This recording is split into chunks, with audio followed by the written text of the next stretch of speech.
حق پر قائم رہنے والی ایک جماعت ہمیشہ رہے گی۔ اسی حدیث پاک میں بعض لوگوں کا جو ذکر ہے کہ وہ فتنوں سے دور رہیں گے، ان کے دل سفید منور جگمگاتے رہیں گے، تا قیامت ایسے لوگ آتے رہیں گے جو شیطانوں کی گرفت سے محفوظ ہوں گے، فتنوں سے دور بھاگیں گے، یہی حق پر قائم رہنے والے ہوں گے۔ حضرت سبحان رضی اللہ عنہ فرماتے کہ رسول اللہ صلی اللہ علیہ وسلم نے فرمایا، میری امت میں سے ایک گروہ ہمیشہ حق پر قائم رہے گا، ان کو باطل پر غلبہ حاصل رہے گا، انہیں مخالفین سے کوئی نقصان نہیں ہوگا یہاں تک کہ اللہ تعالیٰ کا امر آ جائے۔ یعنی کچھ لوگ ہمیشہ علم اور عمل کے لحاظ سے حق پر قائم رہیں گے، اسی ثابت قدمی کی وجہ سے باطل پر، دینی دشمنوں پر انہیں غلبہ رہے گا۔ چونکہ یہ حق پر قائم ہوں گے اس لیے ان کو کسی کی مخالفت سے کوئی نقصان نہیں ہوگا، اس لیے کہ اللہ تعالیٰ نے ان کو علم سے نوازا ہوگا، ان کو کوئی بھٹکا نہیں سکے گا۔ اللہ تعالیٰ کا امر آ جائے، اس کا مطلب یہ ہے کہ قیامت آ جائے یا اس شخص پر موت آ جائے، یعنی اللہ تعالیٰ اسے زندگی بھر محفوظ رکھے گا۔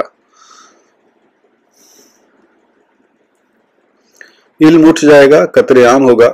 حضرت ابو ہریرہ رضی اللہ عنہ نے فرمایا کہ نبی کریم صلی اللہ علیہ وسلم نے فرمایا، زمانہ قریب ہوگا، علم اٹھ جائے گا، فتنے ظاہر ہوں گے، بخل ثابت ہوگا، حرج زیادہ ہوگا۔ صحابہ کرام نے عرض کیا، یا رسول اللہ صلی اللہ علیہ وسلم حرج کیا ہے؟ آپ نے فرمایا قتل۔ حدیث پاک کی وضاحت، یتقارب الزمان کا بہت وسیع مفہوم ہے۔ ایک مقصد یہ ہے کہ دنیا کا زمانہ اور آخرت کا زمانہ قریب ہوں گے، یعنی قیامت قریب ہوگی۔ اہل زمان یعنی لوگ فتنہ و فساد اور شر انگیزیوں کے لحاظ سے ایک دوسرے کے قریب ہوں گے۔ شر اور فساد کے لحاظ سے زمانے کا اول و آخر ایک دوسرے کے قریب ہوگا، یعنی تمام زمانے میں ہر طرف سے فتنہ و فساد برپا ہوگا۔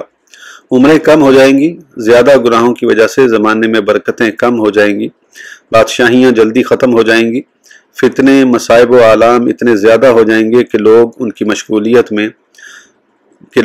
ان کی مشغولیت میں پتہ نہیں چل سکے گا کہ وقت کیسے گزر رہا ہے۔ جیسے ایک اور حدیث پاک میں ہے کہ حضرت انس رضی اللہ عنہ فرماتے ہیں کہ رسول اللہ صلی اللہ علیہ وسلم نے فرمایا کہ اس وقت تک قیامت نہیں آئے گی جب تک زمانہ قریب نہ ہو جائے۔ زمانہ اتنا قریب ہوگا کہ ایک سال مہینے کی طرح ہوگا، ایک مہینہ ہفتے کی طرح، ایک ہفتہ ایک دن کی طرح ہوگا، ایک دن ایک گھڑی کی طرح، ایک گھڑی آگ کے شعلے کی طرح ہوگی۔ یعنی علماء کے اٹھ جانے کی وجہ سے علم اٹھ جائے گا۔ اور دوسری حدیث پاک میں ہے، دینی علم کو چھوڑ کر اور علوم حاصل کیے جائیں گے، یعنی مرتبہ اور دنیاوی مقاصد اور مال حاصل کرنے کے لیے علوم پڑھے جائیں گے۔ دین کے غلبے کے لیے، مسلمانوں میں احکام دین کے اظہار کے لیے علوم حاصل نہیں کیے جائیں گے۔ لوگوں کے دلوں میں بخل اثر انداز ہو جائے گا، عالم اپنے علم میں بخیل ہو جائے گا، سانع اپنی صنعت میں، مالدار اپنے مال میں کنجوس ہو جائے گا۔ کہ اگرچہ کچھ نہ کچھ کنجوسی انسان کی فطرت میں داخل ہے، ہر انسان ضرور کنجوس ہوتا، اعلیٰ من حفظ اللہ، سوائے اس کے جس کی اللہ تعالیٰ حفاظت فرمائے اور اسے کنجوسی سے محفوظ فرمائے۔ یکسر الحرج، کثیر فتنوں کی وجہ سے بہت زیادہ قتل واقع ہوگا۔ حضرت ابو ہریرہ رضی اللہ عنہ فرماتے ہیں، رسول اللہ صلی اللہ علیہ وسلم نے فرمایا، قسم ہے اس ذات کی جس کے قبضہ قدرت میں میری جان ہے، دنیا اس وقت تک ختم نہیں ہوگی جب تک لوگوں پر وہ دن نہیں آ جاتا جبکہ قاتل کو معلوم نہیں ہوگا وہ کیوں قتل کر رہا ہے، اور مقتول کو معلوم نہیں ہوگا وہ کیوں قتل کیا گیا ہے۔ صحابہ کرام نے عرض کیا، یہ کیسے ہوگا؟ یعنی جب قاتل مقتول دونوں کو سبب معلوم نہیں ہوگا تو قتل کی وجہ کیا ہوگی؟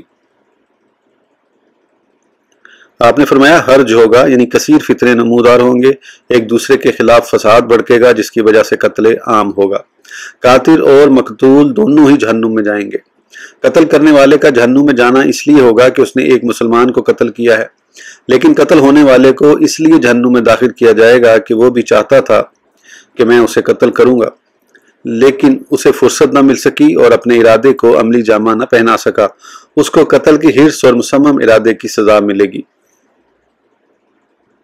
حضرت زبیر بن عدی کہتے ہیں کہ ہم حضرت انس بن مالک رضی اللہ عنہ کے پاس آئے، حجاج بن یوسف کی طرف سے ہمیں بیجا تکالیف پہنچ رہی تھیں، ہم نے ان کی شکایت کی تو آپ نے فرمایا صبر کرو، بے شک تم پر کوئی زمانہ نہیں آئے گا سوائے اس کے بعد میں آنے والا ہر زمانہ پہلے سے زیادہ شر ہوگا۔ یہاں تک کہ تمہاری ملاقات رب تعالیٰ سے ہو جائے، یہ میں نے نبی کریم صلی اللہ علیہ وسلم سے سنا ہے۔ اس حدیث پاک کی شرح میں وضاحت کی گئی ہے کہ اس کا حکم اکثر احوال پر ہے، کیونکہ اس کا حکم حضرت عمر بن عبدالعزیز رحمۃ اللہ علیہ کے زمانے پر نہیں، حالانکہ آپ کا دور بھی حجاج کے بعد ہی ہے، اگرچہ قریب ہے۔ اسی طرح اس کا اطلاق حضرت عیسیٰ علیہ السلام کے زمانے پر بھی نہیں، کیونکہ یہ بہتر زمانے ہیں۔ اسی طرح امام مہدی کا زمانہ بھی اس سے مستثنا ہے۔ طبرانی نے حضرت ابو الدرداء رضی اللہ عنہ سے مرفوع حدیث بیان کی ہے، جو سال بھی آئے گا اس میں خیر بھلائی کم ہوتی چلی جائے گی اور شر فساد بڑھتا چلا جائے گا۔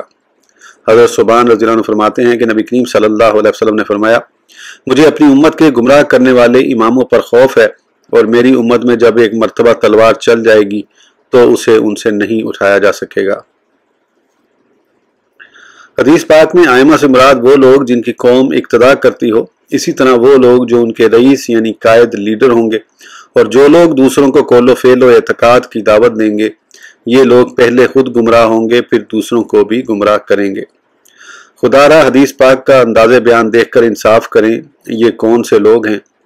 اور نبی کریم صلی اللہ علیہ وسلم کا ارشاد گرامی ہمارے زمانے میں کیسے حرف بحرف صادق آ چکا ہے، کیونکہ آپ نے دونوں چیزوں کو ایک جگہ جمع کر کے واضح کر کے اشارہ فرما دیا کہ جب لوگوں کو گمراہ کرنے والے امام ہوں گے اور ان کی وجہ سے تلوار چلے گی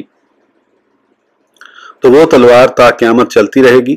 اب ذرا دیکھیں، مسجدوں میں نمازیوں کو قتل کرنا، مساجد کو اکھاڑا ظلم بنانا کون کون سے اماموں کا کام؟ بس وہی خود گمراہ کرنے والے ہیں۔ حضرت عبداللہ بن عمر رضی اللہ عنہ فرماتے ہیں کہ ہم نبی کریم صلی اللہ علیہ وسلم کے پاس بیٹھے ہوئے تھے، آپ نے فتنوں کا ذکر فرمایا، آپ نے ان کا بہت ہی زیادہ تذکرہ فرمایا، یہاں تک کہ آپ نے فتنہ اخلاص کا ذکر فرمایا۔ کسی نے پوچھا وہ فتنہ اخلاص کیا چیز ہے؟ تو آپ نے فرمایا یہ بھاگنا اور لڑنا ہے۔ حرب معنی ہے بھاگنا۔ بعض لوگوں میں اتنی زیادہ عداوت اور لڑائیاں ہوں گی کہ وہ ایک دوسرے سے بھاگیں گے، ایک دوسرے سے اعتماد اٹھ جائے گا، بعض لوگ بعض لوگوں کو دشمن سمجھیں گے۔ حرب کا معنی ہے لڑائی، یعنی ایک دوسرے کا مال ناحق لے لیں گے، دوسرے کے اہل و عیال کو ناحق ستائیں گے اور دوسروں کی بیویاں اغوا کر کے لے جائیں گے، اس لیے ان کے درمیان لڑائی ہوتی رہے گی۔ نبی کریم صلی اللہ علیہ وسلم نے فتنہ سرا کا ذکر فرمایا۔ سرا کا معنی ہے خوش ہونا، یعنی یہ مسلمان آپس میں لڑیں گے اور دوسری قومیں ان کے اس حال کو دیکھ کر خوش ہوں گی، اور اسی طرح یہ اپنے مال و دولت اور عیش و عشرت کے زیادہ اسباب مہیا ہونے کی وجہ سے خوش ہو کر گناہوں میں مبتلا ہوں گے۔ یہ بہت بڑا فتنہ ہوگا۔ پھر آپ نے فرمایا ان کا دھواں میرے قدموں کے نیچے ہے، یعنی ان واقع ہونے والے فتنوں کے آثار و نشانات کو میں اس طرح دیکھ رہا ہوں جس طرح دھوئیں کو دیکھ کر آگ کا علم حاصل ہوتا ہے۔ اسی طرح تا قیامت واقع ہونے والے فتنے نبی کریم صلی اللہ علیہ وسلم کے سامنے تھے۔ پھر آپ نے ارشاد فرمایا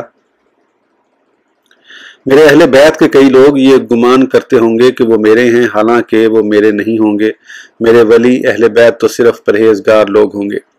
نبی کریم صلی اللہ علیہ وسلم کے اس ارشاد گرامی سے واضح ہوا کہ سید بد عقیدہ اور بد اعمال اسی پر خوش نہ ہوتا رہے کہ میں آل نبی ہوں، کیونکہ نبی کریم صلی اللہ علیہ وسلم نے اسے اپنی آل سے خارج کر دیا ہے، اور آل سے نہ ہونے کے باوجود نیک لوگوں کو اپنی آل میں شامل کر لیا۔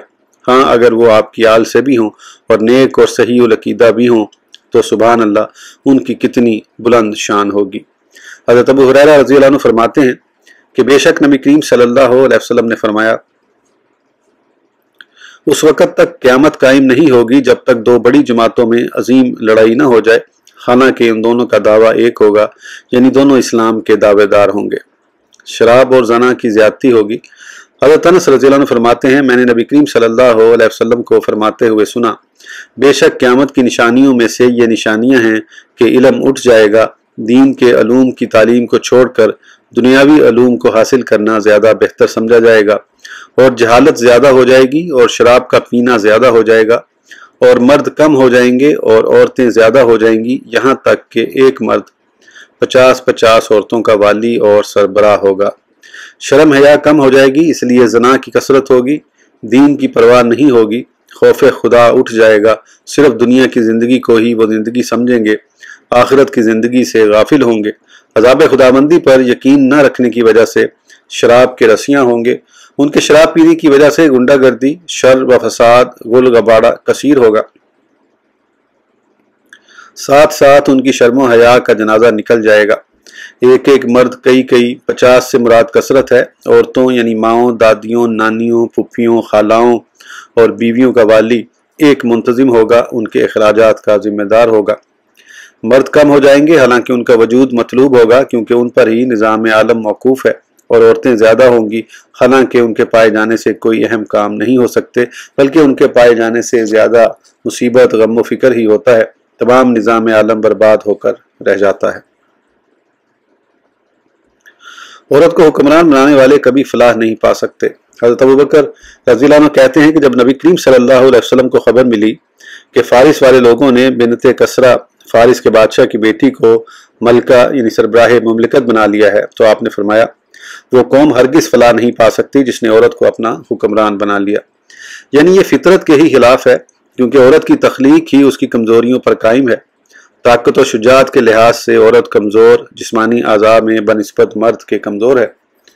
پھر عورت کو حکمران بننے میں غیر شرعی طور پر مردوں سے اختلاط، میل جول اختیار کرنا پڑتا ہے۔ خصوصاً دوسرے ممالک کے سربراہان کی آمد پر 1 to 1 بند کمرے میں ملاقات اس حدیث پاک کو مد نظر رکھ کر دیکھا جائے کیسے ہے۔ حضرت عمر رضی اللہ عنہ سے مروی ہے کہ نبی کریم صلی اللہ علیہ وسلم نے فرمایا ہرگز کوئی مرد کسی عورت سے علیحدگی میں ملاقات نہیں کرتا سوائے اس کے کہ وہاں تیسرا شیطان ہوتا ہے۔ اپنے معاملات عورت کے سپرد کرنے سے موت بہتر ہے۔ حضرت ابو ہریرہ رضی اللہ عنہ فرماتے ہیں کہ رسول اللہ صلی اللہ علیہ وسلم نے فرمایا جب تمہارے حکام نیک لوگ ہوں، تمہارے غنی سخی ہوں اور تمہارے معاملات مشاورت سے سر انجام ہو تو تمہارے لیے زمین کے اوپر والا حصہ نیچے والے حصے سے بہتر ہے، یعنی زندگی موت سے بہتر ہے۔ اور اگر تمہارے حکام برے لوگ ہوں، تمہارے غنی کنجوس ہوں اور تمہارے معاملات عورتوں کے ہاتھ میں آ جائیں تو تمہارے لیے زمین کے نیچے والا حصہ اوپر سے بہتر ہے، یعنی موت بہتر ہے۔